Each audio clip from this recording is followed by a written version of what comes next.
நண்பர்கள் அனைவருக்கும் வணக்கம். இன்னைக்கு இந்த காணொலியில ஒரு அருமையான கதையை தான் நான் உங்களுக்காக கொண்டு வந்திருக்கேன். இந்த கதையில நீங்க எதிர்பார்க்காத நிறைய திருப்பங்கள்லாம் இருக்கும். கண்டிப்பா இந்த கதை உங்க எல்லாருக்குமே பிடிக்கும்னு நம்புறேன். முதல்ல இந்த கதையோட கரு என்னன்றதை சொல்லிடுறேன். ஒரு அரசு மருத்துவமனை இருக்கு. அது வாசல்ல டீ கடை வச்சிருக்காரு சூரஜ் என்ற ஒரு இளைஞர். இவருக்கு 28 வயசு ஆகுது. இவரை பொறுத்த வரைக்கும் இவரால முடிஞ்ச உதவியெல்லாம் மத்தவங்களுக்கு பண்ணிட்டு இருக்காரு. அப்ப அந்த அரசு மருத்துவமனைக்கு காவியான்ற புது டாக்டர் வராங்க. முதல்ல இவங்க 2 பேருக்குள்ள ஒரு பிரச்சனை ஏற்படுது. அதுக்கப்புறம் இவங்க 2 பேருக்குள்ள நட்பு மலருது. அது காதலா மாறி கல்யாணத்துல முடிஞ்சதா இல்லையான்னு சொல்றதுதான் இந்த கதை. ஆனா இதுல ஒரு விஷயம் இருக்கு. அது என்னன்னா, காவியா ஏற்கனவே திருமணம் ஆனவங்களா இருப்பாங்க. அப்படி இருக்கும்போது எப்படி இவங்க 2 பேருக்குள்ள காதல் ஏற்பட்டது, அது கல்யாணமா மாறுச்சுன்ற மாதிரி ஒரு கேள்வி இருக்குல்ல, அதெல்லாம் சொல்றதுதான் இந்த கதை. நிச்சயமா இந்த கதை உங்க எல்லாருக்குமே பிடிக்கும். ஏற்கனவே இதே மாதிரி நிறைய கதைகள்ல நம்ம சேனல்ல நம்ம எக்ஸ்பிளைன் பண்ணி போட்டிருக்கோம். அதெல்லாம் பார்க்கணும்னா நம்ம சேனலை சப்ஸ்கிரைப் பண்ணி வச்சுக்கோங்க. இதை தாண்டி இந்த வீடியோவை ஃபுல்லா பாக்குறதுக்கு முன்னாடி இந்த வீடியோக்கு ஒரு லைக் போடுங்க. அப்பதான் உங்களை மாதிரி பாக்குற நிறைய பேர்கிட்ட இந்த வீடியோவை கொண்டு போய் சஜஷன்ல காட்டும். நான் அதுக்காக தான் சொல்றேன். இப்ப நம்ம இந்த கதைக்குள்ள வந்துடலாம். ஒரு அரசு மருத்துவமனை இருக்கு. அது வாசல்ல டீ கடை வச்சிருக்காரு சூரஜ் அப்படின்ற ஒரு இளைஞர். இவருக்கு 28 வயசு ஆகுது. இவரை பொறுத்த வரைக்கும் எல்லார்கிட்டையும் ரொம்ப அன்பா பழகுவாரு. அதாவது இவரோட டீ கடையில டீ குடிக்கிறதுக்காக நிறைய பேர் வருவாங்க. மேக்சிமம் ஹாஸ்பிட்டலுக்கு வராங்க பாத்தீங்களா, அவங்க எல்லாம் இந்த இடத்துல தான் டீ குடிச்சிட்டு இருப்பாங்க. எல்லார்கிட்டையும் சகஜமா பேசுவாரு. அதே சமயம் ரொம்ப கராராலாம் இவர் நடந்துக்க மாட்டாரு. உதாரணத்துக்கு சிலர் கஷ்டப்படுறவங்க இருப்பாங்கல்ல, ரொம்ப அவங்களே வீக்கா இருப்பாங்க. அந்த மாதிரி ஆளுங்க கிட்ட எல்லாம் டீ குடிங்கன்ற மாதிரி இவரே பேச்சு தருவாரு. டீயை தந்துட்டு காசெல்லாம் அதுக்கு வாங்க மாட்டாரு. பிஸ்கெட்டை தருவாரு. அதே மாதிரி பக்கத்துல அங்க நிறைய நாய்களா இருக்கும் பாத்தீங்களா, அதாவது டாக்ஸ் எல்லாம் இருக்கும்ல, அது மேலேயும் இவர் அன்பை காட்டுறவரா இருப்பாரு. அதுங்களுக்கு அப்பப்ப பிஸ்கெட் வைக்கிறது, இந்த மாதிரியான விஷயங்கள்லாம் பண்ணுவாரு. சூரஜா அவன் நல்ல பையன்பா அப்படின்ற மாதிரி ஏறக்குறைய ஹாஸ்பிட்டல்ல இருக்க எல்லாருக்குமே தெரியும். இந்த மாதிரி சமயத்துல தான் இந்த ஹாஸ்பிட்டலுக்கு புதுசா ஒரு டாக்டர் லேடி வராங்க. அவங்க பேரு காவியா அப்படின்றது. அவங்களுக்கு ஒரு 26 வயசு இருக்கும். அவங்களை பொறுத்த வரைக்கும் திருமணம் ஆனவங்க போல, ஏன்னா தாலிலாம் தொங்குது தெரிது. அவங்கள பொறுத்த வரைக்கும் இந்த ஹாஸ்பிட்டல்ல புது டாக்டரா ஜாயின் பண்றாங்க. அவங்களோட வேலையில ரொம்ப கரெக்டா இருக்காங்க. அதாவது எல்லா விஷயமும் கரெக்டா பண்றாங்க. கவர்மெண்ட் ஹாஸ்பிட்டல்ல இருக்கவங்க எல்லாம் ஒழுங்கா வேலையை பார்க்க மாட்டாங்கன்ற மாதிரி ஒரு பேச்சு இருக்கு பாத்தீங்களா, அதுக்கு அப்படியே ஆப்போசிட்டா தான் இவங்க செயல்படுவாங்க. இவங்க ரொம்ப நேர்மையா இவங்களோட வேலையை பார்ப்பாங்க. 10 மணி நேரம் இவங்க வேலை செய்யறாங்கன்னா அந்த 10 மணி நேரமும் முடிஞ்ச அளவுக்கு பேஷண்ட்டை பாக்குறது, ஆக்டிவாவே தான் இருப்பாங்க. எல்லார்கிட்டயும் நல்லா பழகுறாங்க. இப்பதான் வந்தாங்க. ஆனா இங்க இருக்க அந்த நர்ஸ் பொண்ணுங்க கிட்ட, வார்ட் பாய்ஸ் கிட்ட எல்லார்கிட்டயும் அன்பா தான் பழகிட்டு இருக்காங்க. சட்டுன்னு இவங்க கோவப்படுறாங்க. அதாவது சின்ன சின்ன விஷயத்துக்கு டக்குன்னு கோவப்பட்டுறாங்க. அது மட்டும் அங்க இருக்கவங்களுக்கு பிடிக்கல.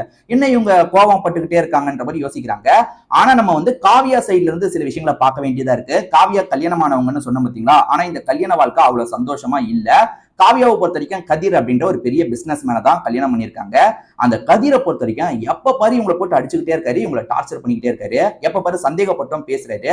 அந்த விஷயங்கள்லாம் இவங்க மைண்டுக்குள்ள ஓடிட்டு இருக்குல்ல. இவங்களை பொறுத்த வரைக்கும் வேலையெல்லாம் சரியா தான் பண்றாங்க. எல்லார்கிட்டயும் முடிஞ்ச அளவுக்கு அன்பா தான் பழகுறாங்க. ஆனா என்னதான் இருந்தாலும் ஹஸ்பண்ட் நைட்டு நடந்துக்கிற விதம்லாம் இவங்களுக்கு தோணிக்கிட்டே இருக்கு. அந்த கோவத்தை சட்டுன்னு இங்க இருக்க சிலர்கிட்ட காமிச்சிடுறாங்க. அது மட்டும் தான் இவங்க கிட்ட பிரச்சனையா இருக்கு. இந்த மேடம் நல்லா நம்ம கிட்ட பழகுறாங்க, திடீர்னு சட்டுன்னு திட்டிடுறாங்கன்ற மாதிரி சிலருக்கு இவங்களை பிடிக்க மாட்டேங்குது. இப்படியே இவங்களோட வேலையெல்லாம் இவங்க பார்த்துட்டு இருக்காங்க. இவரு இந்த சூரஜை பொறுத்த வரைக்கும் உள்ள இருக்க டாக்டர்ஸ்க்கு அப்பப்ப டீ காஃபி எல்லாம் தர வேலை பார்த்துட்டு இருப்பாரு. இப்ப தரதுக்காக உள்ள வந்துட்டு இருக்கும் போது காவியான்னு புதுசா ஒருத்தங்க வந்திருக்காங்கல்ல, அவங்களுக்குமே தரதுக்காக வராரு. இப்ப அவர் நெருங்கி வரும்போது அவங்க சட்டுன்னு திரும்புவாங்க. தெரியாதனமா டீ இருக்கு பாத்தீங்களா, கீழே சிந்திருது. அவங்க ட்ரெஸ் மேல எல்லாம் பட்டுருது. அவங்க பயங்கர டென்ஷன் ஆயிடுறாங்க. அவங்கள பொறுத்த வரைக்கும் சின்ன சின்ன விஷயத்துக்கு சட்டுன்னு கோவப்படுவாங்கல்ல, ஏன்னா ஹஸ்பண்ட் விஷயத்துல இவங்க ரொம்ப கஷ்டத்தை அனுபவிக்கிறதுனால சட்டுன்னு கோவப்படுவாங்க. அந்த மாதிரி இந்த சூரஜை போட்டு ரொம்ப திட்டுறாங்க. நீ பார்த்து டீ எல்லாம் கொண்டு வந்து தர மாட்டியா, இப்படிதான் தருவியா, இப்ப பாரு என் ட்ரெஸ் ஸ்பாயில் ஆயிடுச்சு அப்படின்ற மாதிரி கண்ணா அப்படின்னா திட்டிட்டு இருக்காங்க. அக்கம் பக்கத்துல இருக்க மத்த டாக்டர்ஸ்க்கே இந்த சூரஜ் பையனை ரொம்ப பிடிக்கும். ஏன்னா இவன் எல்லார்கிட்டயும் சகஜமா பேசுற பையன். விடுங்க தெரியாம தானே பண்ணா அப்படின்ற மாதிரி அவங்க தான் ஓரளவுக்கு சப்போர்ட் பண்றாங்க. ஆனா எல்லாரும் முன்னாடியும் இந்த காவியா போட்டு பயங்கரமா திட்டிடுறாங்கல்ல. சூரஜுமே உடஞ்சு போயிடுறாரு. என்ன இப்படி பேசிட்டாங்களே அப்படின்ற மாதிரி சோகமா அங்க இருந்து போறாரு. அங்க இருக்க நர்ஸுங்க, அதே சமயம் வார்ட் பாய்ஸ் எல்லாம் இவருக்கு தெரிஞ்சவங்க தானே, ஏன்னா அடிக்கடி பழக்கமானவங்களா இருப்பாங்க. அவங்க எல்லாருமே ஒரு மாதிரி பாக்குறாங்கல்ல. இவருக்கு ரொம்ப கஷ்டமாயிருது. என்ன எல்லாரும் முன்னாடியே இப்படி பேசிட்டாங்க, நம்ம என்ன வேணும்ட்டேவா பண்ணோம், நம்ம டீயை கொண்டு போகும்போது அவங்க தான் திரும்பினாங்க, இப்படி ஆயிடுச்சு அப்படின்ற மாதிரி இவர் ரொம்ப ஃபீல் பண்றாரு. அதை இவர் பெருசா எடுத்துக்க மாட்டாரு. எப்பவுமே போல இவரோட வேலையை பண்ணிட்டு இருக்காரு. அடுத்தடுத்த நாளும் டீ தரதுக்காக வராரு. இப்பெல்லாம் ரொம்ப கவனமா தான் அந்த காவியாக்கு டீ எல்லாம் தந்துட்டு இருக்காரு. காவியாவும் அந்த நாள் ஒரு வேகத்துல அப்படி திட்டிருப்பாங்க. மத்த நாள் சகஜமா தான் இவர்கிட்ட சரி எனக்கு இன்னும் அடுத்த வாட்டி எல்லாம் எடுத்துட்டு வரும்போது சுகர் இன்னும் கம்மி பண்ணுங்கன்ற மாதிரிலாம் சாதாரணமா சொல்றாங்க. இவருமே சரின்ற மாதிரிலாம் கேட்டுக்கிறாரு. அப்படியே போயிட்டு இருக்கு. ஒரு நாள் காவியா வேலையை முடிச்சு கிளம்பலாம்னு நினைக்கிறாங்க. ஆனா கார் பிரச்சனை ஏற்பட்டுருது. சோ இவங்க ஹாஸ்பிட்டல்லயே இன்னும் கொஞ்ச நேரம் இருந்துட்டு போலான்ற மாதிரி யோசிக்கிறாங்க. அப்படி ஹாஸ்பிட்டல்ல இருக்க ரெஸ்ட் ரூம் இருக்கு பாத்தீங்களா, இவங்களுக்குன்னு ஒரு ரூம் தந்திருப்பாங்க ரெஸ்ட் எடுக்கிறதுக்கு. அந்த ரூம்ல இருக்காங்க. அப்பதான் இந்த சூரஜ் பண்ற ஒரு விஷயத்தை கவனிக்கிறாங்க. அது என்னன்னு பாத்தீங்கன்னா, என்னதான் கவர்மெண்ட் கவர்மெண்ட் ஹாஸ்பிட்டலா இருந்தாலும் சில மருந்து மாத்திரை எல்லாம் வெளியே வாங்குற மாதிரி தான் இருக்கும். ஏன்னா வந்து எல்லாமே அவங்க கிட்ட அவைலபிளா இருக்காது. இதெல்லாம் நீங்க வாங்கிக்கோங்கன்ற மாதிரி சொல்லுவாங்க. அந்த மருந்து மாத்திரையை வாங்குறதுக்கு கூட கஷ்டப்படுறவங்க இருப்பாங்கல்ல, அவங்களுமே காசு இல்லையே அப்படின்ற மாதிரி பேசிட்டு இருக்கும்போது சூரஜ் அந்த இடத்துக்கு வராரு. ஒன்னும் பிரச்சனை இல்ல, இந்தாங்க மருந்துக்கான காசை வச்சுக்கோங்கன்ற மாதிரி நிறைய பேருக்கு காசை தந்துட்டு இருக்காரு. ஒருத்தர் 2 பேருக்கு இல்ல, அந்த மாதிரி நிறைய பேர் மாத்திரை வாங்க முடியாம இருப்பாங்கல்ல, அவங்களுக்கு இவர் காசை தந்து உதவி பண்றாரு. இதை பாக்குறவங்க ரொம்ப ஆச்சரியப்படுறாங்க. இவனே சாதாரண டீ கடை தான் வச்சிருக்கான், இவன் போய் உதவி பண்ணிட்டு இருக்கானே அப்படின்ற மாதிரிலாம் இவங்க பார்த்துட்டு இருக்கிறத வேற ஒரு நர்ஸும் கவனிக்கிறாங்க. என்ன ஆச்சு அப்படின்னு கேட்கும் போது, அந்த சூரஜ் பையனே சாதாரண டீ கடை தானே வச்சிருக்கான், இந்த மாதிரிலாம் இவன் காசை தந்துட்டு இருக்கானே அப்படின்னும் போது சூரஜை பத்தி அந்த நர்ஸ் சில விஷயங்களை சொல்றாங்க. அதாவது சூரஜோட அம்மாக்கு வந்து உடம்பு முடியாம இருந்திருக்கும், அவர் காப்பாத்துறதுக்கு என்னென்னமோ ட்ரை பண்ணிருப்பாரு. ஆனா அந்த டைம் பெரிய அமௌண்ட் தேவைப்பட்டிருக்கும், இவர்கிட்ட அந்த அமௌண்ட் இல்ல, அதனால அம்மா வந்து இறந்து போயிருப்பாங்க. சூரஜால இந்த விஷயத்தை ஏத்துக்கவே முடியல. நம்ம அம்மா தவறுனதுக்கு வந்து நம்ம கிட்ட காசு இல்லாததுதான் காரணம். மத்தவங்களுக்கு சின்ன சின்ன பிரச்சனை வந்தா நம்மளால பெரிய பிரச்சனையில உதவி பண்ண முடியாது, சின்ன சின்ன விஷயத்துல ஹெல்ப் பண்ணலாம்ல, அதுக்காக அப்பத்துல இருந்து பண்ண ஆரம்பிச்சவர் தான் இவருன்ற மாதிரிலாம் நர்ஸ் சொன்னோன்னே இவங்களுக்கு வந்து அந்த சூரஜ் மேல ஒரு நல்ல மரியாதை வருது. நம்ம தான் தேவையில்லாம அவனை ரொம்ப திட்டிட்டோம் போல அப்படின்ற மாதிரிலாம் யோசிக்கிறாங்க. இப்ப இவங்களுக்கு பிடிச்சிருக்குல்ல, அதாவது வந்து இவன் நல்ல டைப் தான், அதாவது நிறைய பேருக்கு உதவி எல்லாம் பண்றான்றது இவங்களுக்கு பிடிச்சிருக்குல்ல, இவங்க நேரடியா கடைக்கே வராங்க. இப்ப சூரஜ் தான் பதட்டமாயிடுறாரு. ஐயோ இந்த மேடமா, இவங்க சட்டுன்னு கோவப்படுவாங்களே அப்படின்ற மாதிரி சூரஜ் தான் ரொம்ப பயப்படுறாரு. ஆனா இந்த இடத்துக்கு வந்த காவியா இருக்காங்கல்ல, ரொம்ப சகஜமா இவர்கிட்ட பேசிட்டு இருக்காங்க. டீ எல்லாம் அவர் போட்டு தந்தோன்னு குடிச்சிட்டு இருக்காங்க. அதே மாதிரி வந்து நீ உதவி பண்ணதை நான் பார்த்தேன், அதே சமயம் வந்து வேற யாருக்காது, இப்ப உதாரணத்துக்கு நீ வந்து நிறைய பேருக்கு உதவி பண்ண நினைக்கும் போது அவங்களோட எதிர்பார்ப்பு கொஞ்சம் அதிகமா இருக்கும். சிலருக்கு வந்து ஒரு 4000 ரூபாய் 5000 ரூபாய் தேவைப்படும், அப்ப உதவி பண்ண முடியாம போயிடும்ல, அப்ப என்கிட்ட சொல்லு, என் சைட்ல இருந்து நானும் சில உதவி பண்றேன், ஏன்னா நீ பண்றது நல்ல விஷயம், முடியாதவங்களுக்கு நீ உதவி பண்ற, நானுமே அதுக்கு சப்போர்ட்டிவா இருக்குன்னு சொல்லும் போது இவருக்குமே வந்து கொஞ்சம் நல்ல விஷயமா படுது. பரவாயில்லையே, இந்த மேடமே வந்து நான் உதவி பண்றேன்னு சொல்றாங்களே அப்படின்னும் போது, சரி மேடம் கண்டிப்பா வந்து ஏதாவது உதவினா உங்ககிட்ட கேட்கிறேன், ஏன்னா சிலரை பொறுத்த வரைக்கும் நிறைய செலவாகுதுன்னு ஃபீல் பண்ணாங்கன்னா நான் உங்ககிட்ட கூட்டு வரேன்னும் போது தாராளமா கூட்டு வா, நானுமே என் சைட்ல இருந்து சப்போர்ட்டிவா இருக்குன்ற மாதிரி காவியா சொல்றாங்க. இது மூலியமா இவங்க 2 பேருக்குள்ள ஒரு நட்பு ஏற்படுது. இவங்க 2 பேருமே அடிக்கடி மீட் பண்ணி பேசிட்டு இருக்காங்க. அதே மாதிரி வந்து இப்ப 2 பேருமே சேர்ந்து ஹெல்ப் பண்றாங்க. சிலரால சுத்தமா காசே செலவு பண்ண முடியாதுன்ற நிலைமையில இருக்கும்ல, அவங்களுக்கு எல்லாம் இவங்க சேர்ந்து ஹெல்ப் பண்ணிட்டு இருக்காங்க. இப்படியே இவங்களோட பழக்கம் போயிட்டு இருக்கு. இது எல்லாமே ஒரு நாள் இந்த இடத்துக்கு வந்து கதிருக்கு தெரியுது. யாரு? காவியாவோட ஹஸ்பண்டா கதிர்னு ஒருத்தர் இருக்கார்ல, பெரிய பிசினஸ் மேன் சொல்லியிருப்பேன், ரொம்ப இன்ஃபுளுன்ஸான ஆளா இருப்பாரு. இங்க இருக்க நிறைய டாக்டர்ஸே இவருக்கு பழக்கமானவங்களா இருப்பாங்க. அந்த மாதிரி ஒரு டாக்டரை பார்க்க வரும்போதுதான் ஒய்ஃபும் சூரஜும் பேசிட்டு இருக்கிறத கவனிக்கிறாரு. பயங்கர கடுப்பாயிடுறாரு. இவரை பொறுத்த வரைக்கும் சந்தேக பேர் வெளின்னு சொன்ன பாத்தீங்களா, அன்னைக்கு நைட்டு இவங்களை போட்டு அடின்னு அடிச்சிட்டு இருக்காரு. என்ன ஒரு சாதாரண ஆள் கூட உனக்கு பேச்சு அப்படின்ற மாதிரி போட்டு அடிச்சிட்டு இருக்காரு. அதே மாதிரி காவியாவை பொறுத்த வரைக்கும் இவர்கிட்ட நம்ம இன்னும் எவ்வளவுதான் அனுபவிக்கிறது, இவரை விட்டுட்டு போகணுன்ற ஒரு மைண்ட் செட்டுக்கு வந்துடுறாங்க. இதுக்கப்புறம் வந்து நான் உதவி தான் பண்ணுவேன், ஏன் நான் உதவி பண்றதுல என்ன உங்களுக்கு பிரச்சனை, நீங்க வந்து பிசினஸ் மீட்டிங்னு அடிக்கடி போயிட்டு வரீங்கல்ல, நீங்க யார் கூட எல்லாம் போறீங்க, யார் கூட எல்லாம் வரீங்கன்றதை நான் உங்ககிட்ட கேட்கிறேன்னு எதிர்த்து பேசுறாங்க. இந்த கதிருக்கு பயங்கர கோவம் வருது, போட்டு அடிக்கிறாரு. இந்த சூரஜ் கிட்ட பேச ஆரம்பிச்சதுல இருந்து தான் இவளுக்கு இந்த தைரியம் எல்லாம் வந்திருக்கு, இது வரவே கூடாது, அந்த சூரஜ் ஏதாவது பண்ணணும் அப்படின்ற மாதிரிலாம் இந்த கதிர் யோசிக்க ஆரம்பிக்கிறாரு. சூரஜோட ஆக்டிவிட்டி எல்லாம் அங்க இருக்கவங்களை கவனிச்சு எனக்கு அப்டேட் பண்ணுங்கன்னு சொல்றாரு.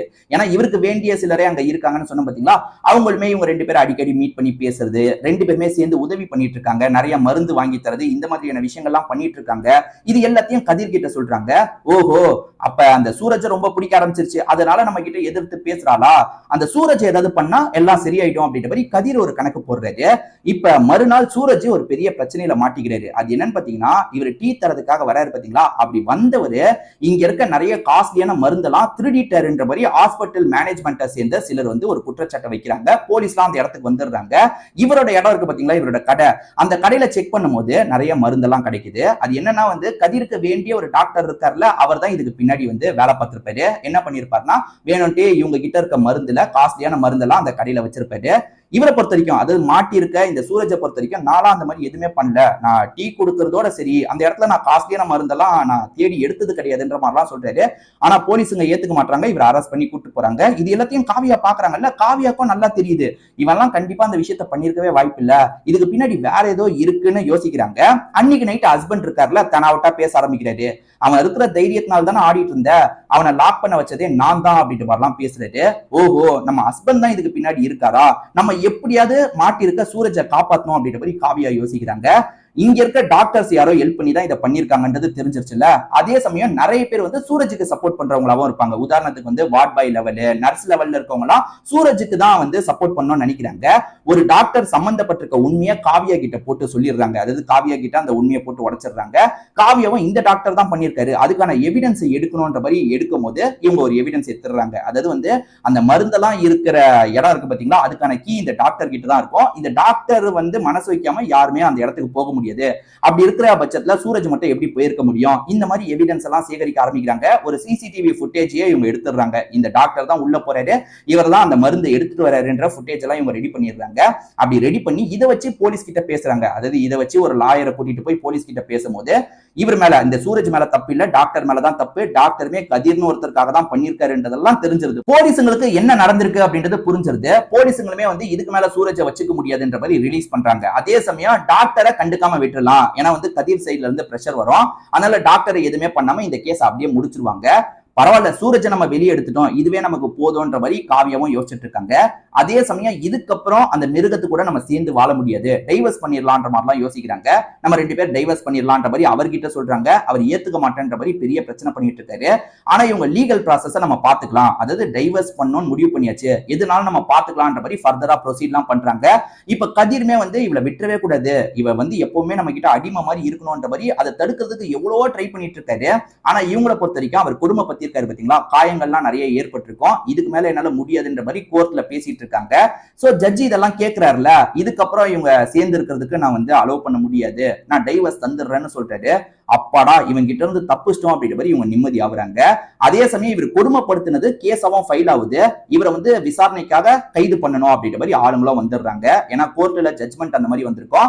சோ இந்த கதிரை வந்து அரெஸ்ட் பண்றதுக்காக ஆளுங்க வராங்க. மேற்கொண்டு அவர் மேல விசாரணை நடத்தணும்ன்ற மாதிரி ஜட்ஜ் சொல்லியிருக்காருல, பரவாயில்ல, ஹஸ்பண்ட் செஞ்ச தப்புக்கான தண்டனை நிச்சயமா அவருக்கு கிடைக்கும்ன்ற மாதிரி காவியாவும் யோசிக்கிறாங்க.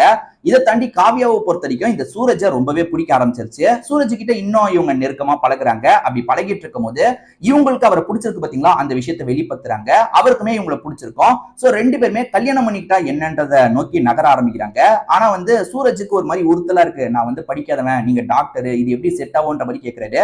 இல்ல இல்ல, பிசினஸ் மேனு, பெரிய ஆளுன்ற மாதிரி தான் எனக்கு கட்டி வச்சாங்க, அவன் என்ன நல்லபடியாவா பாத்துக்கிட்டான், தினமும் என்ன அடிச்சு டார்ச்சர் பண்ணான், சோ மனசுதான் முக்கியம், வேலைலாம் முக்கியம் இல்லைன்ற மாதிரி சொல்றாங்க. அப்படி இவங்க 2 பேருமே கல்யாணம் பண்ணிடுறாங்க. கல்யாணம் பண்ணதுக்கு அப்புறமும் இவங்க ஏற்கனவே பண்ணிட்டு இருந்தாங்கல்ல அந்த உதவி, அதெல்லாம் தொடர்ச்சியா பண்ணணும்ன்ற மாதிரி 2 பேருமே சேர்ந்து அந்த உதவியெல்லாம் பண்ணிட்டு இருக்காங்க. இப்போ ஒரு ஹாப்பியான லைஃபை வாழ்றாங்க. இதோடயே இந்த கதை முடியுது. கண்டிப்பா இந்த கதை உங்க எல்லாருக்குமே பிடிச்சிருக்கும்னு நம்புறேன். ஏற்கனவே இதே மாதிரி நிறைய கதைகளை நம்ம சேனல்ல நம்ம போட்டிருக்கோம், அதெல்லாம் பார்க்கணும்னா நம்ம சேனலை சப்ஸ்கிரைப் பண்ணி வச்சுக்கோங்க. அதே மாதிரி இந்த வீடியோக்கு கண்டிப்பா ஒரு லைக் போடுங்க, அப்பதான் உங்களை மாதிரி பாக்குற நிறைய பேர்கிட்ட இந்த வீடியோ சஜஷன்ல போய் காட்டும். நான் அதுக்காக தான் சொல்றேன். திரும்பி வேற ஒரு வீடியோ மூலியமா நான் உங்களை வந்து பாக்குறேன். அது வரைக்கும் உங்ககிட்ட இருந்து விடைபெறேன். நன்றி, வணக்கம்.